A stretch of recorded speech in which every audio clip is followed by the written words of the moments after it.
not in the form of uh, disciplined practice, not so much in the form of religion, Hmm. but in the form of spirituality and faith. My Right. belief in knowing that there is a God Yeah.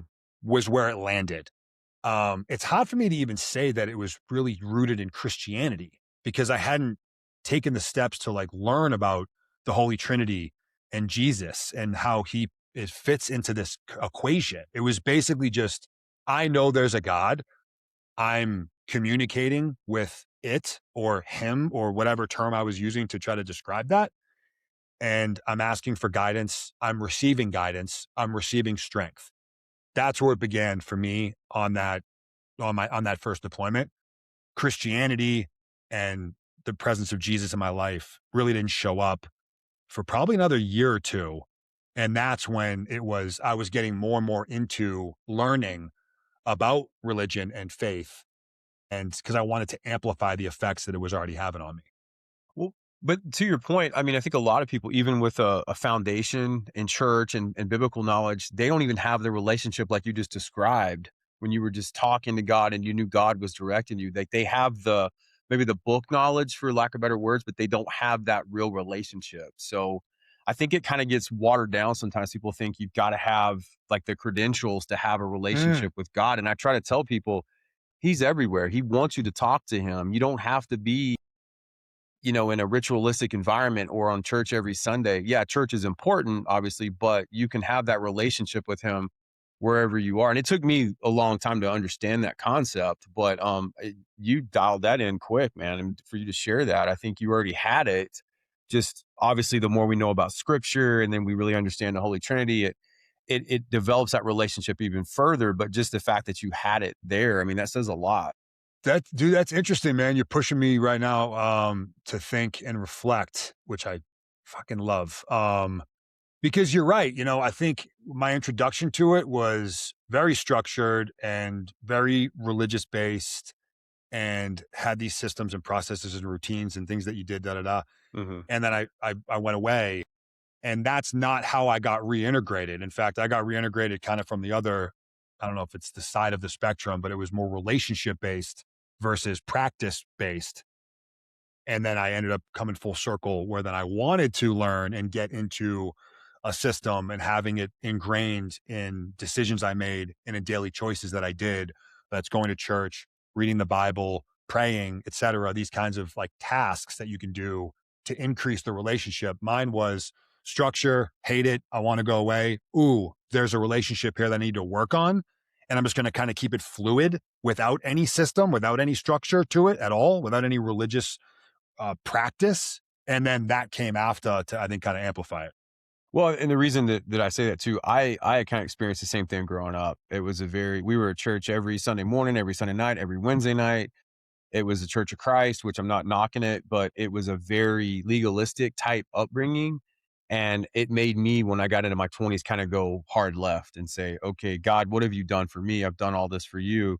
And I was bitter. I was prideful and I was, just foolish. And so it took me having to go through trials and tribulations to finally understand, hey, God never left you, man. He's always there. You just gotta go to him. But it took a lot of growth on my part. And so I try to share that. And I'm glad you're sharing this, Nick, because a lot of people that already know who you are, I think need to hear this because they may not go to a church. They might think church is not for me. I'm not worthy of Jesus. And my goal, I feel convicted to spread the gospel in a way that will reach people that maybe wouldn't want to listen to a preacher or a pastor or Sure. go to a church building, and that's what I love about men like you that'll come on here and talk about the Lord because it shows you don't have to have that stereotypical church vibe or, whatever background to be a follower of Jesus. And I think that's really important. So true, brother. In fact, I'll layer on kind of another component to that, which is obviously right in your wheelhouse, and that is mental health as well. I do think, when you come from these kinds of communities, sitting in an office talking to someone with a wall full of degrees, and they may be speaking absolute gold, whether that's a certified PhD psychiatrist or on more of the spirituality faith side, a fully ordained, all of the things from a preacher, a pastor, a priest, choose your individual. And when it is represented from someone that comes from that same environment, specifically because they're not that. I'm not discrediting the importance of having pastors and preachers and priests and professional doctors and therapists. Like, those are great resources. But I think for some, for that message to connect with them, it has to come from a source other than that. And then to amplify it, ideally someone that has lived a similar lifestyle to them, that can get it, that they understand to a Mhm. degree what this is like. And so I think that that shows up in the form of spirituality and faith, Christianity, but also mental health, particularly. And one of the things that I love to be able to talk about is that, where it's, Mhm. listen, like, you see me, and I say this as humbly as I can, Steve, but you see me as this like ultra, badass, like whatever. And I'd push back against that, pretty aggressively. But okay, great. Like, let's just run with that. Fine. Take that for the way you believe it to be true. Mental health is a struggle and is a challenge. It Yeah. takes a real tough individual to be able to recognize that there is a threshold. And if you cross that, the same mentality that made you great at what you did, meaning I'm just going to keep putting one foot in front of the other no matter what, can oftentimes lead to your demise. So it's guys like you, because you live it, you've lived it, and maybe even because you can speak the language and you can represent these kinds of communities, because you're also not that stereotypical resource to some and to many, that allows you to connect with them and impact them. Thank you. Thank you for sharing that. And I think the way I see it too is we all have a testimony. And I think the enemy wants us to stay quiet. And with us sharing our testimony for years. So here's a good example. I was a police officer in the town that I live in currently. I own a business in the same town.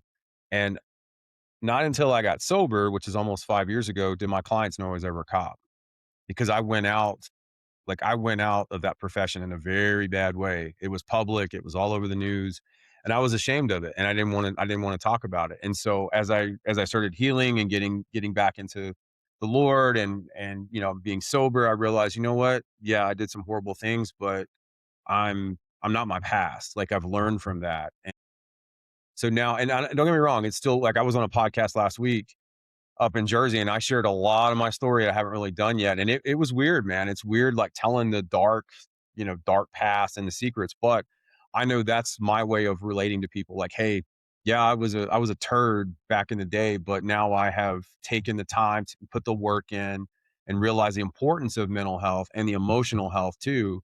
Where I can, if I impact one person, then I feel like I'm doing my job. Yeah. You know. Well said, man. Well, Thank you. but you're doing it, bro. You're doing Thank it. you. That's my Thank point, you. man. It's important.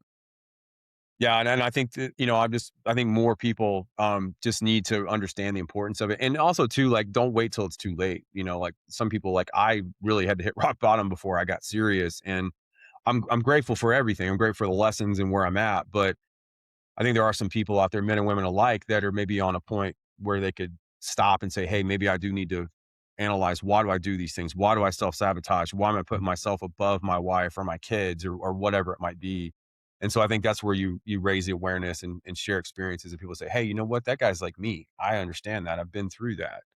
Um, just my take on it. But yeah. Dude, I'll close out the thought, man. One of my current life's mission, in business and in life, is to help enable, organizations and individuals to recognize the capacity and capability that they currently have within them without it requiring hitting rock bottom to recognize what you're capable of.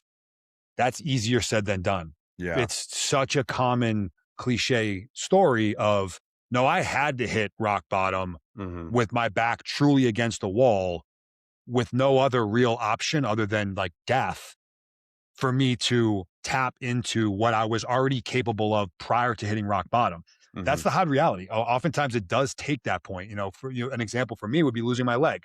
People are like, Hmm. how'd you, how did you do this? How'd you do that? Like the discipline and the work ethic and the consistency. And it's like, for me, it took that point. I had to get my leg ripped off by a machine gun, decide I was going to go back to a Green Beret on an ODA in combat, and molded those two things together to tap into a whole nother level of productivity, work ethic, consistency, sacrifice, etc. But the frustrating part is that I was able to do all of that already. It just took this as kind of that catalyst, that kind of wake up for me to tap into it. And so Uh, again, man, it is of course easier said than done, but what I love is when you start to see those light bulbs go off in people's eyes and their hearts and their souls, like, you know what? Yeah, like I can be more, I can do more. It is doable before it having to get to a point where the wheels are almost falling off or they've already fallen off. I mean, that's awesome, and I think that's definitely if you can get that formula down, that's gonna help a lot of people and save them a lot of, headache and, you know, for lack of better words, collateral damage, especially when it comes to being a man that's married and has a family. If they can kinda catch that before they get to that rock bottom point and, maybe not impact their children or their spouse or whoever, you know, Yeah. in a negative way. That's awesome that you're doing that, man. That's Yeah, man. incredible. Thank you.